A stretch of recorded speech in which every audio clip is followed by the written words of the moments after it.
அன்பு நிறை இயேசுவில் பிரியமானவர்களே, ஞாயிற்றுக்கிழமை விவிலிய சிந்தனையை கேட்பதற்காக இந்த நேரத்திலே நாம் குழுமி இருக்கின்றோம். இறை வார்த்தையை கேட்கின்ற பொழுது இறைவனே நம்மோடு பேசுகின்றார் என்று பொருள்படுகிறது. அந்த அடிப்படையிலே இன்றைய நற்செய்தியிலே இயேசு 3 விதமான சிந்தனைகளை நமக்கு கொடுக்கின்றார். ஒன்று, ஆன்மீக பார்வை பெற வேண்டும். இரண்டாவது, சுய ஆய்வு செய்யக்கூடியவர்களாக இருக்க வேண்டும். மூன்றாவது, நல்ல மரமாக இருக்க வேண்டும் என்பதுதான். இந்த நல்ல ஆன்மீக பார்வை என்று சொல்லுகின்ற பொழுது, பார்வையற்ற ஒருவர் எப்படி இன்னொரு பார்வையற்ற ஒருவருக்கு வழிகாட்ட முடியும் என்பதுதான் அந்த நற்செய்தியில் வருகின்ற வசனம். ஒரு குழந்தை பிறக்கிறது என்றால் அந்த குழந்தையை வழிகாட்டுவதற்கு, அந்த குழந்தைக்கு பார்வை கொடுக்கின்ற வேலையை முதலில் செய்வது யார் என்றால் பெற்றோர்கள். அதன் பிறகு ஞான பெற்றோர்கள், ஆசிரியர்கள், நண்பர்கள், வீட்டில் உள்ள பெரியவர்கள் என்று ஒவ்வொருவரும் அந்த குழந்தைக்கு வழியை காட்டுகின்றார்கள். அந்த வழிகாட்டுகின்ற நபர்கள் எப்படிப்பட்டவர்களாக இருக்க வேண்டும் என்றால், அவர்கள் தங்களுடைய சொல்லில் மட்டும் இந்த குழந்தைகள் என்ன செய்ய வேண்டும் என்று சொல்லாமல் தங்களுடைய வாழ்விலே அதை கடைபிடிக்கக்கூடியவர்களாக இருக்க வேண்டும். என்றால் குழந்தைகளாக இருந்தாலும் இன்றைக்கு உள்ள இளைஞர்களாக இருந்தாலும் தங்களிடம் அறிவுரை கூறுகின்ற மனிதர்கள் எதை செய்கின்றார்கள் என்பதுதான் பார்க்கின்றார்கள். ஆக பார்வை கொடுக்கின்ற மனிதர்கள் பார்வையுள்ளவர்களாக இருக்க வேண்டும் என்பதுதான் அடிப்படை உண்மையும் கூட. ஏனென்றால் பல நேரங்களிலே நாம் பார்வை இழந்தவர்களாக இருக்கின்றோம். இன்றைய குடும்பங்களை எடுத்துக்கொள்வோம். இன்று பல குடும்பங்களில் பிரச்சனைகள், கணவன் மனைவியிடையே பிரச்சனைகள். ஏன் இந்த பிரச்சனை என்றால், பல நேரங்களில் ஒரு புரிதல் இல்லை என்பதுதான். இதற்கு அடிப்படை காரணம் என்னவென்று பார்க்கின்ற பொழுது, ஒரு ஆணிடம் கேட்டால் என்ன சொல்லுவான் என்றால், என்னுடைய மனைவி இப்பொழுது என்னை நேசிப்பதில்லை, என்னிடம் அன்பு காட்டுவதில்லை என்று அவனுடைய கூற்றாக இருக்கும். மனைவியிடம் கேட்டால், நான் எது சொன்னாலும் அவர் இப்பொழுது காது கொடுத்து கேட்பதில்லை என்பது அவருடைய அந்த பெண்ணுடைய கூற்று. ஆனால் அடிப்படையில் இங்கே என்னவென்றால், அவரவர் தாங்கள் செய்யும் தவறுகளை மறைத்து மற்றவர்களுடைய தவறுகளை மட்டுமே சுட்டி காட்டுகின்ற விதமாக செயல்படுகின்றார்கள். ஒருவேளை ஒருவர் வேலைக்கு அதிகமாக முக்கியத்துவம் கொடுக்கலாம், ஒருவர் அலைபேசிக்கு அதிகமாக முக்கியத்துவம் கொடுக்கலாம், அல்லது வேறு குடும்பத்தில் உள்ள மற்றவர்களோடு அதிகமாக கலந்து பேசலாம். இவ்வாறு அவர்கள் தங்களுடைய உறவுகளை அல்லது தங்களுடைய செயல்பாடுகளை மற்றவர்களை நோக்கி செலுத்துகின்ற பொழுது, வேலையை நோக்கி செலுத்துகின்ற பொழுது, தன்னுடைய பார்ட்னர் கணவன் மனைவிக்கோ அல்ல மனைவி கணவனுக்கு கொடுக்க வேண்டிய நேரத்தையும் அன்பையும் கொடுக்காமல் இருக்கின்றார்கள். எப்பொழுது நான் என்னுடைய கணவருக்கு என்னுடைய நேரத்தை கொடுக்க வேண்டும், அன்பை கொடுக்க வேண்டும், மதிப்பை கொடுக்க வேண்டும், மரியாதையை கொடுக்க வேண்டும் என்று ஒரு மனைவி எண்ணுகின்ற பொழுது, அதை போன்று ஒரு கணவனும் நான் என்னுடைய நேரத்தை என்னுடைய மனைவிக்கு செவி கொடுப்பதற்கு, அவளோடு இருப்பதற்கு நான் பயன்படுத்த வேண்டும் என்று எண்ணுகின்ற பொழுது அங்கு மாற்றங்கள் ஏற்படும். ஆக இதற்கு அடிப்படை காரணம் எதுவாக இருக்கிறது என்றால், தனி மனித புரிதல்.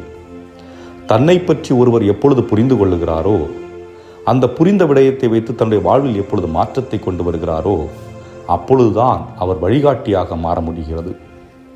ஒரு பெற்றோராக இருக்கின்றவர்கள் தங்களுடைய வாழ்க்கையிலே பல அனுபவங்களை பெற்றிருப்பார்கள். ஏன் அவர்கள் குழந்தையாக இருக்கின்ற பொழுது கூட மற்றவர்கள் செய்கின்ற செயல்களை பார்த்து அதைத்தான் பின்பற்ற நினைத்திருப்பார்கள். அப்படி என்றால் தங்களுடைய பிள்ளைகளுடைய எதிர்பார்ப்புகளும் அப்படியாக தான் இருக்கும் என்று அவர்கள் எண்ணக்கூடாதா? ஆக தங்களுடைய அனுபவங்களை சுய ஆய்வு செய்து பார்க்கின்ற பொழுதுதான், நான் இதை எதிர்பார்த்தேன், அதுபோன்று என்னுடைய பிள்ளைகளும் எதிர்பார்ப்பார்கள். நான் பள்ளியில் பயில்கின்ற பொழுது என்னுடைய ஆசிரியரிடம் எதை எதிர்பார்த்தேன், அதைத்தான் எனக்கு என்னோடு பயில்கின்ற மாணவர்களும் எதிர்பார்ப்பார்கள். நான் என்னுடைய நண்பர்களிடம் எதை எதிர்பார்த்தேன், அதை தான் இப்பொழுது அவர்களும் எதிர்பார்ப்பார்கள் என்பது போன்ற அந்த ஒரு புரிதல் ஏற்படுகின்ற பொழுது நாம் பார்வை கொடுக்கின்ற மனிதர்களாக மாறுகின்றோம். ஆக இதை நாம் இன்னும் சற்று இது வெளிப்படையான பார்வை, அதாவது உலகை சார்ந்த பார்வை, உறவு ஏற்படுத்துவது, நட்புறவு கொள்வது, வாழ்வில் மகிழ்ச்சியாக வாழ்வது என்பது போல் பார்வை. ஆனால் இன்னும் சற்று வித்தியாசமாக பார்க்கின்ற பொழுது இறைவனோடு கொள்ளுகின்ற பார்வை, அதாவது கடவுளுக்கு கொடுக்க வேண்டிய நேரத்தை கொடுப்பது, கடவுளை பற்றிய புரிதலை ஏற்படுத்துவது, இதையும் பெற்றோர்கள், ஆசிரியர்கள் கண்டிப்பாக செய்தாக வேண்டும். ஏனென்றால் மனிதன் தன்னிலையில் பிறக்கவில்லை, தன்னிலையில் வாழவில்லை.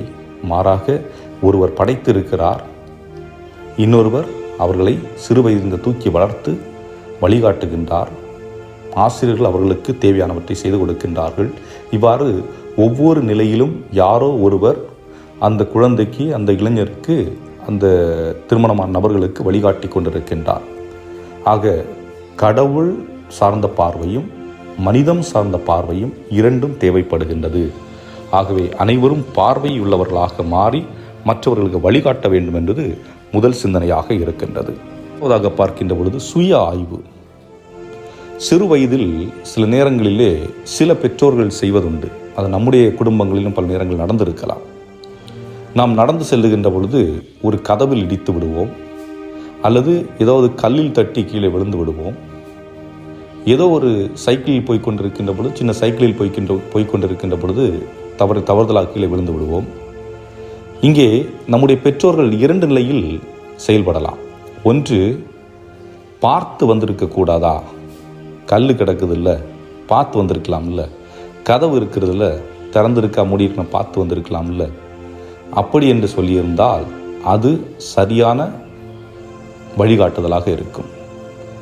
ஆனால் ஒருவேளை அந்த கல்லை தடிக்கு விழுந்த அந்த குழந்தையிடம் கல்லை பார்த்து அந்த அம்மா திட்ட ஆரம்பிச்சான்னு வச்சுங்க, கல் ஒன்னால தான் என் குழந்தை விழுந்துச்சு, கதவு ஒன்னால தான் என் குழந்தைக்கு அடிபட்டுச்சு என்று அந்த கல்லையோ கதவையோ திட்ட ஆரம்பித்து விட்டால் இங்கே என்ன நிகழ்கிறது என்றால், இந்த குழந்தைக்கு ஒரு புரிதல் ஏற்படுகிறது. நாம் என்ன தவறு செய்தாலும் அது நம்மை சாராது, அது இன்னொருவரை தான் சாருகிறது. ஆக இந்த குழந்தை வளருகின்ற பொழுது என்ன செய்கிறது? தான் செய்கின்ற தவற்றிற்கு மற்றவர்களை குறை கூற ஆரம்பித்து விடுகிறது. ஆகவே தான் இயேசு கூறுகின்றார், உன் கண்ணில் இருக்கும் துரும்பை எடுத்துவிட்டு உன் சகோதர அல்லது சகோதரின் கண்ணில் இருக்கும் துரும்பை எடுக்க முயற்சி செய்.